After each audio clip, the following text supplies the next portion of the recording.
저는 윤매화입니다. 종로에서 한복집을 지켜온 세월이 45해를 넘겼죠. 바늘에 실을 꿰듯 하루를 꿰매고 퇴근하면 3층 살림집에서 따뜻한 차를 마셨습니다. 딸 윤서영은 32, 성실했어요. 사위 오성우는 외모 번듯했고 말이 매끄러웠죠. 둘이 결혼하던 해에 저는 1층 가게와 2층 신혼살림을 마음껏 쓰라 했습니다. 다만 건물과 집의 명의는 제 이름으로 뒀어요. 혹시 삶이 흔들리면 언제든 돌아오게 하려는 제 방식이었거든요. 봄 전시회를 한 달 앞두고 가게에 금고를 들였습니다. 현금 결제가 잦아서였죠. 그날 성훈이 계산대를 오래 바라보다가 웃었어요. 장모님, 이 집이 보물창고네요. 농담이라 넘겼지만 바늘이 손끝에 툭 박히는 느낌이 들었습니다. 손끝의 따끔함은 보통 맞더군요. 저녁에 서영이 전화를 했어요. 엄마, 주말에 집들이 겸 친구들 불러도 될까? 저는 좋다 했죠. 성훈이 옆에서 한마디를 곁들였습니다.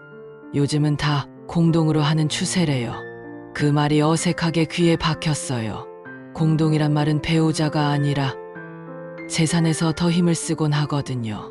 그날 밤 저는 오래된 자를 펴고 2층 복도를 재어봤습니다.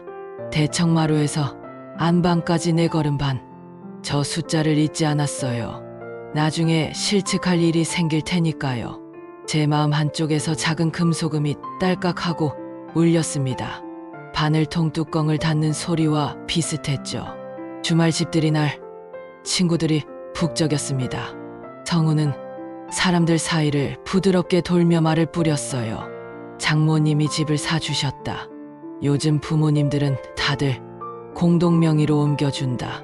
저는 웃고 넘겼습니다. 사람들 떠난 뒤 성훈이 진지하게 말했어요.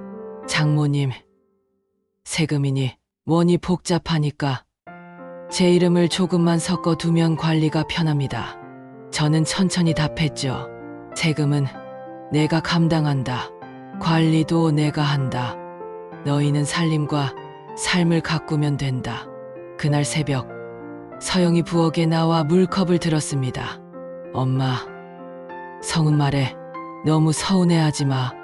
저는 고개를 끄덕였어요. 서영 마음이 남편과 어머니 사이에서 찢어지는 것을 알았습니다.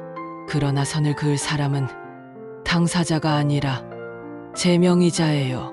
선을 안 그으면 나중엔 벽이 무너지거든요. 며칠 뒤 가족 식사 자리에 둘째 조카가 합석했습니다. 조카는 분당에 전세로 들어갔어요. 성훈이 슬쩍 묻더군요.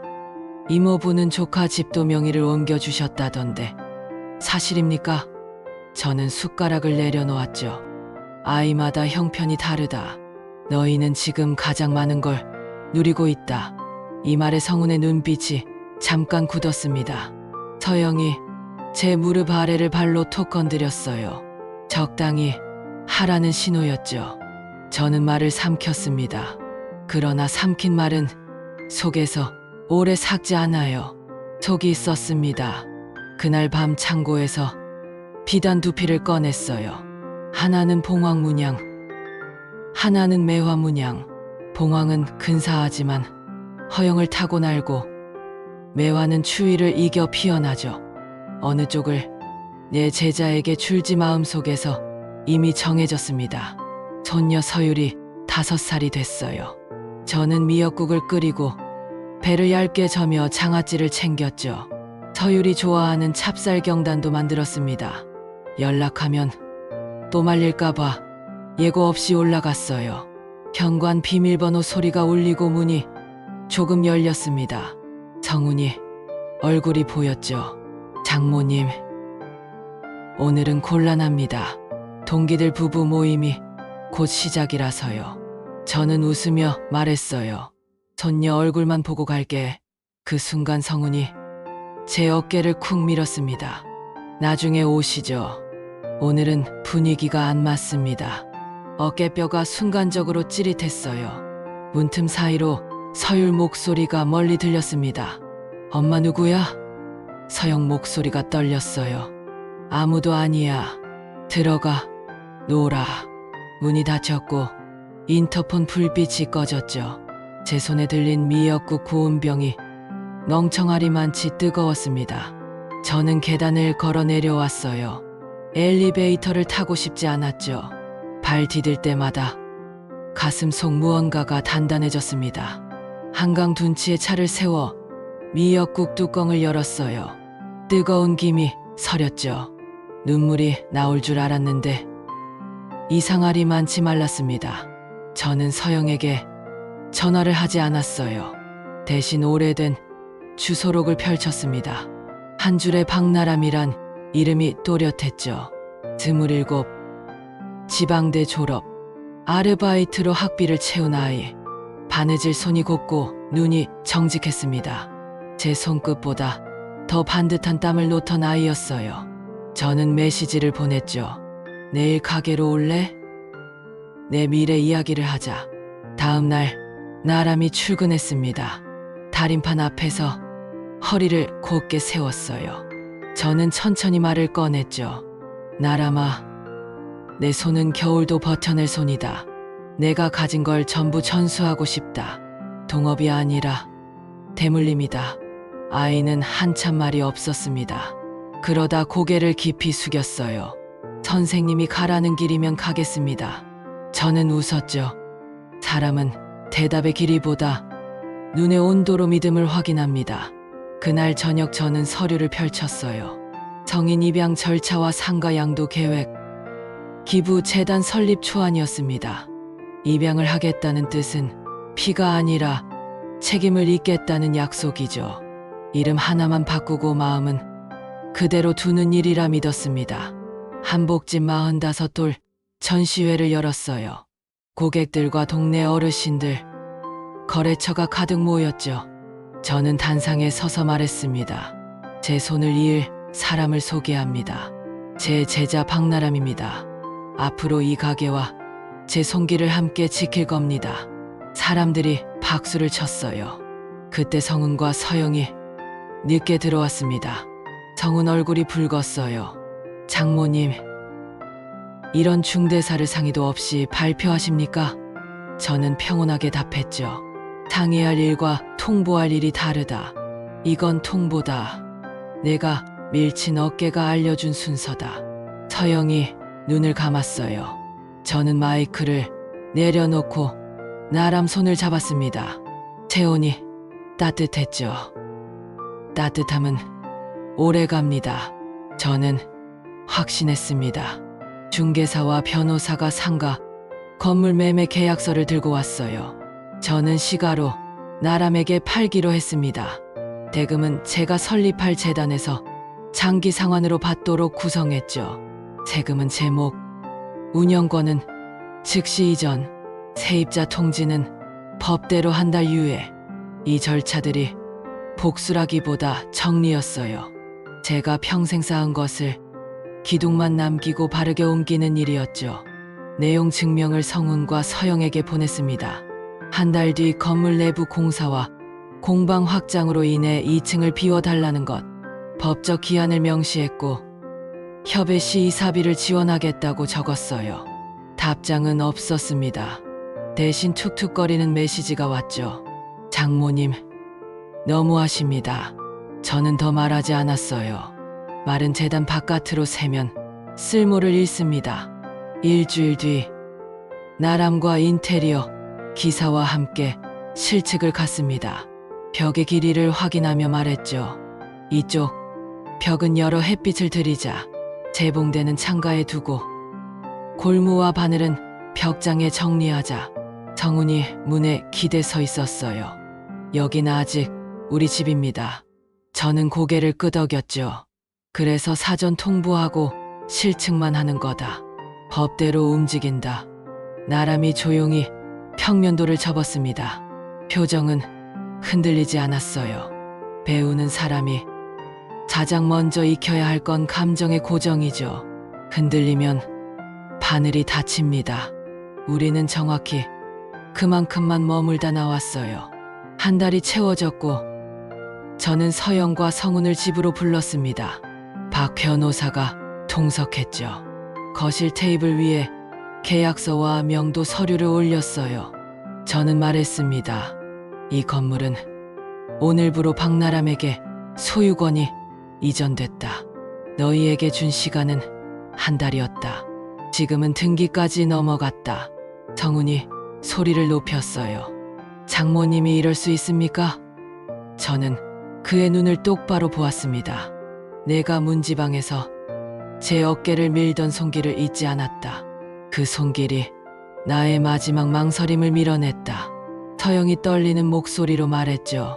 엄마, 한 번만 기회를. 저는 부드럽게 답했어요. 기회는 현관 앞에서 이미 지나갔다.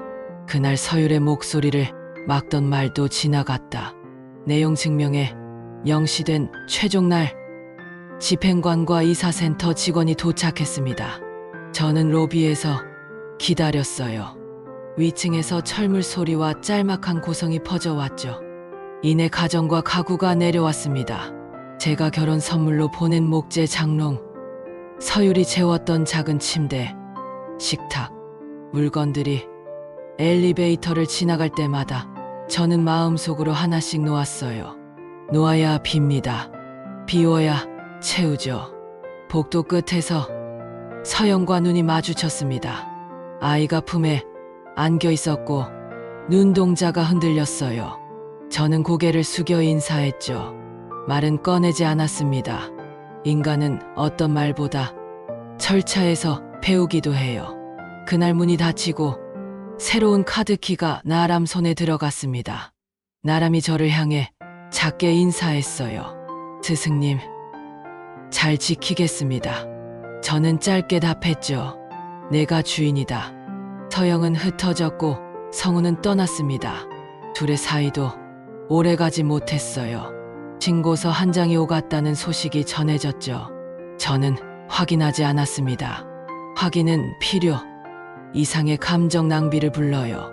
다만 서영이 아이와 월세방을 얻었다는 얘기를 들었죠.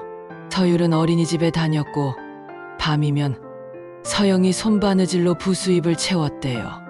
소식은 옛 단고를 통해 건너왔습니다. 어느 흐린 오후 서영에게서 메시지가 왔어요. 엄마, 서율이 외할머니 보고 싶대. 가능하면 잠깐만. 저는 공원으로 오라 했습니다. 벤치에 앉아 있으니 서율이 달려와 안겼어요. 따뜻했죠. 아이는 벽 같습니다. 서영은 멀찍이 서서 고개를 숙였어요. 엄마, 미안해. 그날 문 앞에서 아무 말도 못해서 저는 아이 머리를 쓸어주며 말했죠. 지나갔다. 이제 내가 내 힘으로 서면 된다. 서영이 조심스레 손바느질 꾸러미를 꺼냈습니다. 아이 유치원 가방에 달 장식이라 했어요. 바느질이 반듯했죠. 저는 작은 기술 팁을 두어 걔 알려줬습니다. 실끝을 짧게 태우면 마감이 깔끔하다는 것, 손의 힘을 고르게 둬야 한다는 것. 우리는 말을 많이 하지 않았어요. 그러나 수미 같은 박자로 들고 났죠. 서영이 떠나며 말했습니다. 엄마, 아이가 가끔 가게에 와도 될까? 저는 고개를 끄덕였어요. 관계는 욕심을 덜어야 오래 갑니다. 계약 건물에 저는 재단을 세웠습니다. 매화 배움터라 이름 붙였어요. 건물 매각 대금 중 일부와 제 노후 자금을 묶었죠. 목표는 분명했습니다. 어려도 손이 좋은 청년을 찾아 학교와 현장을 잇는 다리 놓기, 나람을 상임 이사로 세웠어요. 아이는 사양했지만 저는 밀었죠. 책임은 도망치면 더 커집니다. 받아야 줄 수 있어요. 2해가 흘렀습니다. 배움터는 제법 분주했어요. 주말마다 젊은 손들이 모여 매듭을 배우고 겨울이면 솜누빔을 배웠죠. 저는 수업 시작 전에 늘 한 가지 얘기를 했습니다. 재산은 집이 아니다. 태도다. 문지방에서 남을 밀지 마라. 언젠가 그 힘의 방향이 내 쪽으로 돌아온다. 아이들이 고개를 끄덕였어요. 창립 기념날, 저는 단상 아래서 나람이 발표하는 모습을 지켜봤습니다. 나람 말투가 차분하고 매짐이 또렷했어요. 고개를 드는 순간 문 앞에서 서영과 서율이 손을 잡고 들어왔죠. 저는 자리에서 일어나 아이에게 손짓했습니다. 서율은 무대 뒤 작은 재봉대에 앉아 달림 모양 천조각을 붙였어요. 실이 곧게 나갔죠. 아이의 손끝은 엄마와 닮았습니다. 행사 끝에 나람이 제 옆에 서서 말했어요. 어머니, 잘하고 있습니까? 저는 천천히 고개를 끄덕였죠. 입양 신고서의 이름은 종이에 있지만 관계의 무게는 함께 버틴 시간에 달립니다. 저는 이제 미련이 없어요. 복수는 문을 닫는 일에서 그치지 않았습니다. 더 넓은 문을 여는 일이 되었죠. 저녁이 내려앉는 창밖을 보며 저는 차를 한 모금 마셨어요. 제 삶은 바느질 같습니다. 잘못 박힌 땀은 풀고 다시 꿰매야 옷이 곱게 앉죠. 저는 그날 현관에서 밀리던 어깨의 기억을 이제 도구처럼 써요. 경계할 때를 알려주는 나침반, 그리고 또렷한 결론. 내 손이 만든 집과 길을 내 손으로 지킨다는 사실. 그래서 저는 오늘도 평온합니다.